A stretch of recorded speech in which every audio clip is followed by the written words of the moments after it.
નમસ્કાર મિત્રો, હું દેવદર્શન પુરોહિત ગુરુદેવ શાળાથી બોલું છું.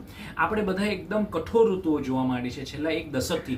ભયંકર ગરમી એટલે 32 ડિગ્રી હોય પણ અંગ દજાડતી ગરમી, એટલે 41 ડિગ્રી આપણને ફિલિંગ થાય, આપણને 13 ડિગ્રી ઠંડી હોય પરંતુ 9 ડિગ્રીનું ફીલ થાય. એ કઠોર ઋતુ છે. એમ કઠોર ઠંડી આવી, કઠોર ગરમી આવી, એ જ પ્રમાણે ગુરુદેવ શાળાનું આકલન છે કે કઠોર વરસાદ પણ પડશે અને એવો ભયંકર વરસાદ પડશે કે આપણે તુબા પુકારજો છે, બાપા બંધ કરો, હે ઇન્દ્ર ભગવાન હવે કૃપા કરો, ખમૈયા કરો, એવું થશે. મિત્રો, હું ડરાવવા નથી માંગતો, પરંતુ ગુરુદેવ શાળાનું આકલન કહે છે, સાદી ભાષામાં કહે તો જેટલી ગરમી વધારે એટલો વરસાદ વધારે. અત્યારે તમે છેલ્લા દશકથી જોશો તો ગરમી પ્રતિ વર્ષ વધતી જાય છે, એની જોડે જે વરસાદ પણ પ્રતિ વર્ષ 1.5 થી 2 ઇંચ વધતો થયો છે દરેક ઠેકાણે.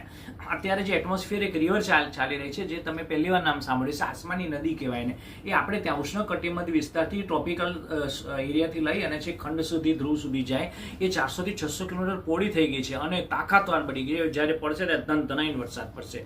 જોડે જોડે ગરમી એટલી ગઈ છે કે ગઈ સાલ 12 મહિના સખત ગરમ ગયા આ 1 લાખ વર્ષની અંદર, અને 430 પાર્ટિકલ્સ પર મિલિયન આપણે કાર્બન ડાયોક્સાઇડ પેદા કરી દીધું. 7 લાખ વર્ષની અંદર તો એટલો બધો કાર્બન ડાયોક્સાઇડ પેદા કર્યો. એક્યુઆઈ એટલે કે પ્રદૂષણ વધારી દીધું, પર્ટિક્યુલેટ મેટર વધારી દીધા, nitrous oxide, carbon monoxide, ozone 3 આ બધું વધારતા જ ગયા, સલ્ફર ડાયોક્સાઇડ વધારતા જ ગયા. આને સુખની આંતરિક દોડ મૂકી, જોયું નહીં કે એનાથી થશે શું. એ ગરમી એટલી બધી વધી કે સૂર્યના કિરણો નીચે આવીને ટ્રેપ કરી લીધી, ધરતીની ગરમીને બહાર જવા ના દીધી. આ બધાને કારણે વાદળો ભયંકર બંધાવા માંડ્યા છે મિત્રો. અને આવનારા વર્ષમાં એટલો બધો વરસાદ પડશે આવનારા 3 માસની અંદર કે જે 3 મહિનાની અંદર પડવો જોઈએ 10 દિવસમાં પડી જશે.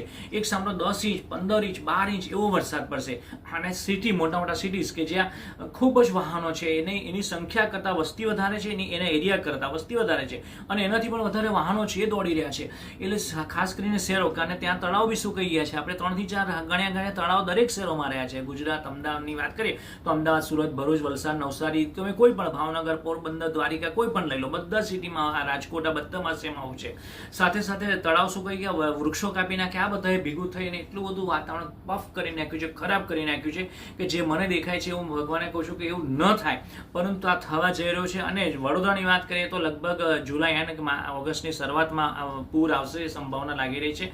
અમદાવાદ અને સુરતની પણ સંભાવના લાગી રહી છે. અને વરસાદ ગુજરાતમાં 90-80% નહીં પડે, પરંતુ 110 થી લઈને 125% સુધી વરસાદ પડે છે. ભારતમાં 85 થી લઈને 115 પડશે, પરંતુ ગુજરાતમાં 125% સુધી વરસાદ જશે. આકાંક્ષા છે, ગભરામણ થાય એવી સ્થિતિ છે. અને ખેડૂતોને મારી નમ્ર વિનંતી કે આ વરસાદને જોઈને પોતે પોતાનો પાક લે. આવનારી સ્થિતિમાં આપણે પ્રાર્થના કરીએ. સર્વે ભવંતુ સુખીનઃ, સર્વે સંતુ નિરામયા. હું દેવદર્શન પુરોહિત ગુરુદેવ શાળાથી. નમસ્કાર મિત્રો.